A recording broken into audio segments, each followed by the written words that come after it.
ഇപ്പോൾ തെരഞ്ഞെടുപ്പ് commission BJP കൊടുത്തൊരു കണക്ക് പുറത്തു വന്നിട്ടുണ്ട്. 688 കോടി രൂപയാണ് ഇക്കഴിഞ്ഞ സാമ്പത്തിക വർഷം ബി.ജെ.പിക്ക് മൊത്തത്തിൽ പണമായി സംഭാവനയായി ലഭിച്ചത്. അതിൽ തന്നെ പ്രധാനപ്പെട്ടത് സെറം ഇൻസ്റ്റിറ്റ്യൂട്ട്, ഒപ്പം തന്നെ മൈനിങ് കമ്പനികൾ, ഇവരിൽ നിന്നാണ്. സെറം ഇൻസ്റ്റിറ്റ്യൂട്ട് 100 കോടി രൂപയാണ് അവർക്ക് നൽകിയതായിട്ട് കണക്കിൽ പറയുന്നത്. ഈ തെരഞ്ഞെടുപ്പ് പരിഷ്കാരത്തെക്കുറിച്ചുള്ള ചർച്ചയിൽ ഞാൻ പങ്കെടുത്തപ്പോൾ പറഞ്ഞൊരു കാര്യമുണ്ട്. ലോകത്ത് ഒരു ജനാധിപത്യ രാജ്യത്ത് ഇതുപോലുള്ള ഒരു കവർച്ച നടന്നിട്ടില്ല എന്ന്.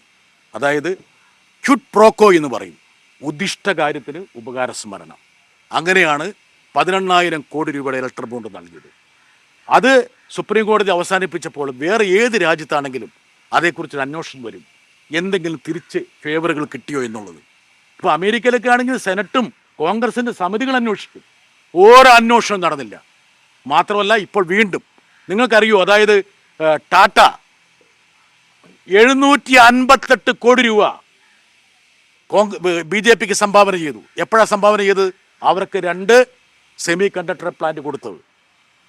ഇത് തന്നെ മുരുകപ്പ തമിഴ്നാട്ടിൽ ഒരു സെമി കണ്ടക്ടർ കൊടുത്തു പണം 100-ലേറെ കോടി രൂപ.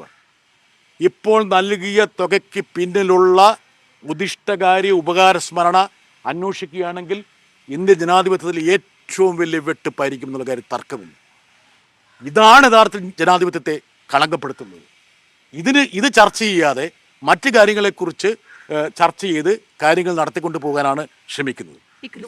മേഘാ കൺസ്ട്രക്ഷനെ പോലെ കല്യാൺ ജ്വല്ലേഴ്സ് ഒക്കെ CPM-ന് പൈസ കൊടുക്കുന്നത്. കല്യാൺ ജ്വല്ലേഴ്സ് 1 കോടി, മുത്തൂറ്റ് 50 ലക്ഷം, താങ്കൾ 12 ലക്ഷം. ഇത്രയും കാര്യങ്ങൾ CPM-നും കൊടുത്തിട്ടുണ്ട്. കേരളത്തിൽ പ്രവർത്തിക്കുന്ന ഒരു സ്ഥാപനം നാമമാത്രമായൊരു തുക കൊടുക്കുന്നു എന്ന് പറഞ്ഞാൽ അതെന്താണെന്ന് എല്ലാവർക്കും മനസ്സിലാവും. അപ്പം നമ്മൾ സംഭാവന സ്വീകരിക്കരുതെന്ന് പറയുന്നതല്ലോ. ഞാൻ കൊടുത്തില്ലേ CPM-ന്? എന്താ കാരണം?